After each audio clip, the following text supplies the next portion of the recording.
Bom, eu vou falar sobre os jogos de apostas online. Então, os jogos de apostas online cresceram muito nos últimos anos, principalmente por causa da facilidade de acesso pelos celulares. Com apenas alguns cliques, qualquer pessoa pode apostar a qualquer momento gastando dinheiro real nisso aí. O principal impacto está no risco de dependência. Muitas plataformas utilizam recompensas rápidas e a expectativa constante de ganhar dinheiro, o que pode incentivar algumas pessoas a continuarem apostando mesmo após prejuízos. Em casos mais graves, isso pode causar problemas financeiros e afetar a saúde mental.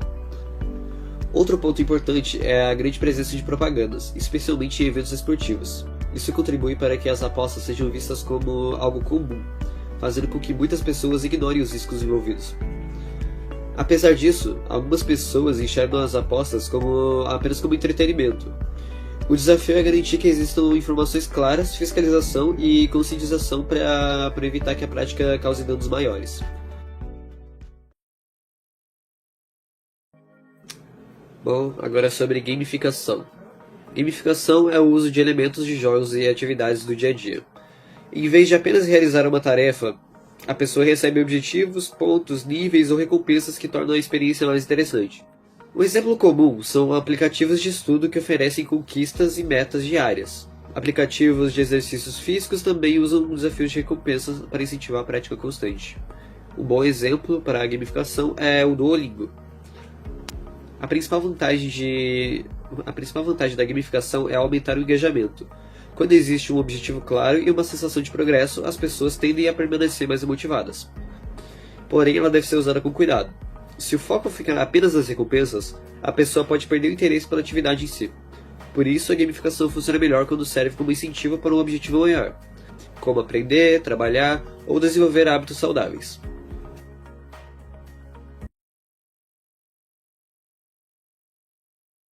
Agora eu vou falar um pouco sobre a primeira grande queda dos jogos eletrônicos. A primeira grande queda aconteceu em 1983, quando diversas empresas focaram mais em quantidade e lucro do que realmente qualidade. Como por exemplo a Atari. A Atari meio que faliu pela baixíssima qualidade dos seus jogos e atualmente ela só foi realmente se recompor vários anos depois. Esse período só foi finalizado com empresas que focaram na qualidade ao invés da quantidade, como por exemplo a Nintendo. Nada mais do que a maior renda no mundo em entretenimento, superando incrivelmente até o cinema. Durante as décadas de 1970 e 80, os jogos eletrônicos eram vistos principalmente como brinquedos para crianças e adolescentes, e muitos adultos consideravam os videogames apenas um passatempo infantil, apesar de alguns também frequentarem fliperamas e jogarem consoles como o antigo Atari. Com o passar do tempo, os jogos foram evoluindo em gráficos, histórias e jogabilidade, atraindo públicos mais velhos. E durante a década de 1990 e 2000, consoles de empresas como a Sony, a Nintendo e Microsoft ajudaram a popularizar jogos mais complexos e variados, fazendo com que muitos jovens crescessem e continuassem com esse hábito na vida adulta. Hoje em dia, adultos representam uma grande parte da comunidade gamer.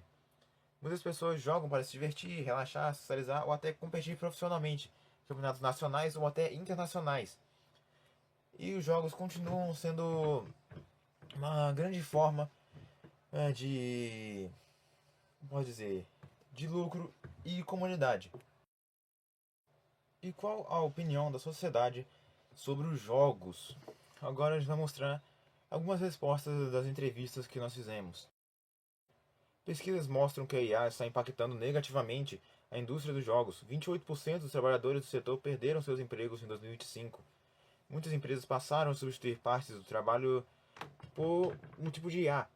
E especialistas alertam para riscos como jogos mais genéricos, perda de criatividade e aumento de golpes digitais, como as famosas deepfakes, identidades falsas em ambientes online. Hoje eu vou falar sobre as evoluções do console. Bom, em 1994 foi lançado o PlayStation 1, que revolucionou os videogames com os gráficos 3D, algo muito imprevisível na época. Depois, no ano 2000, veio o PlayStation 2, que fez o maior sucesso e tornou o console mais vendido na época. Na verdade, da época não, da história. Em 2006, chegou o PlayStation 3, com que trouxe, né, gráficos em HD e jogos online. Ficaram muito popular. Já em 2013, chegou o PlayStation 4, que deixou os jogos mais realistas e com um desempenho muito melhor. E por fim, em 2020, que chegou o PlayStation 5, com os gráficos incríveis e carregamento super rápido, evolução do PlayStation, mostrando como os videogames ficaram cada vez mais avançados e divertidos.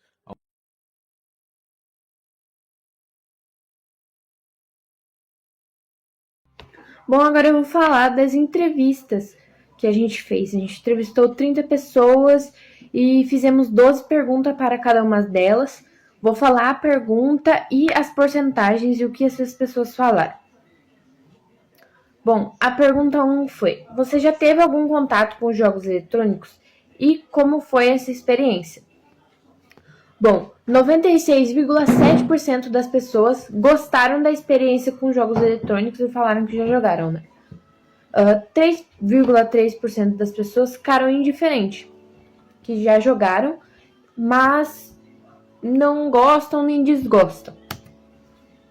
A pergunta 2 foi: você consegue citar algum jogo eletrônico que conhece ou já ouviu falar? 70% das pessoas falaram Minecraft, GTA e Fortnite. 10% das pessoas falaram Free Fire. 16,7% das pessoas falaram Jogo da Cobrinha. E 3,3% falaram ZZZ. Pergunta 3 foi: caso você já tenha jogado, qual foi o jogo que mais marcou você? 37,7% das pessoas falaram Minecraft. 16,7% falaram Undertale e FNAF. 20% Free Fire. 16,7% Super Mario e 10% Fazendinha. Pergunta 4 foi: em qual plataforma você teve mais contato com jogos? Celular, videogame ou computador? 63,3% das pessoas falaram celular, 23,3% computador e 13,3% console. Pergunta 5 foi: você considera jogos eletrônicos algo mais voltado para crianças ou acha que é para todas as idades? 93,3% das pessoas falaram que achavam que era mais para todas as idades. E 6,7% falaram que é mais voltados para crianças. A pergunta 6 foi: na sua opinião, jogos eletrônicos podem influenciar o comportamento das pessoas? Bom, 63,3% acham que não influenciam tanto. Já 36,7% das pessoas acham que os jogos eletrônicos influenciam o comportamento das pessoas, sim. Pergunta 7 foi: você acredita que jogos eletrônicos podem incentivar a agressividade ou a violência? 63,3% acham que incentivam, sim. E 36,7% acham que não incentivam. Bom, a pergunta 8 foi: você acha que jogos eletrônicos podem se tornar viciantes? Já viu ou conhece alguém que tenha passado muito tempo jogando? As 30 pessoas falaram que os jogos eletrônicos podem sim se tornar viciantes. 76,7% das pessoas não conhecem ninguém que tenha passado tanto tempo jogando e tenha se viciado em jogos.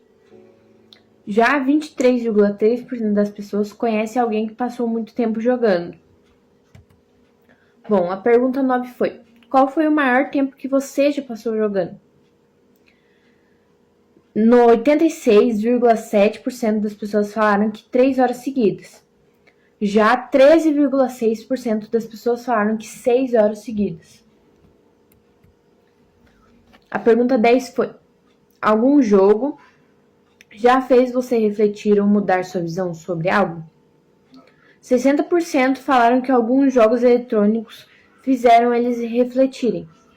Já 40% falaram que nenhum jogo, nada, fez eles refletirem. A pergunta 11 foi: Você acredita que alguns jogos eletrônicos podem ensinar coisas positivas? E se eles podiam dar um exemplo do que eles trazem?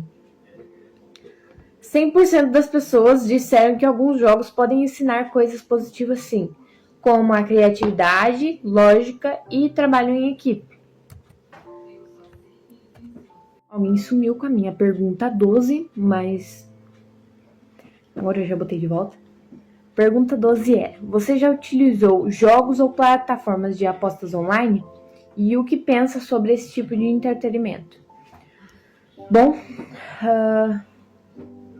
56,7% das pessoas nunca utilizaram, 10% já utilizaram e gostam, e 33,3% já utilizaram mas não gostam desse tipo de plataforma. Bom, agora eu vou falar sobre as perguntas adaptadas que a gente fez para o nosso colega Guilherme, que tem síndrome de Down. A gente fez 6 perguntas para ele e ele respondeu. Bom, a pergunta 1 foi: você joga jogos eletrônicos? Ele falou que sim. Pergunta 2: quanto tempo você passa jogando? Ele falou que mais ou menos 30 minutos. Pergunta 3: quais jogos você joga? Ele falou o jogo de pintar. Pergunta 4: você joga no celular, computador ou videogame? Ele falou que joga no celular. Pergunta 5: você acha que passa muito tempo jogando? Ele respondeu que sim. Pergunta 6: quem te ensinou a jogar ou você aprendeu sozinho? Ele disse que ele aprendeu sozinho.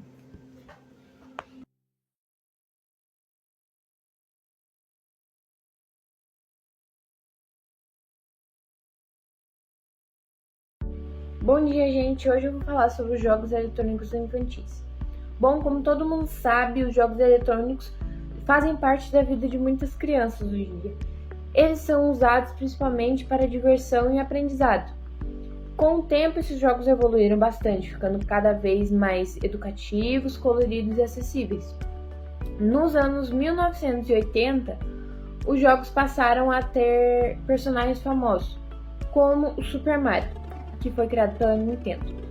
Depois dessa época, começaram a ter música nos jogos e personagens em 3D.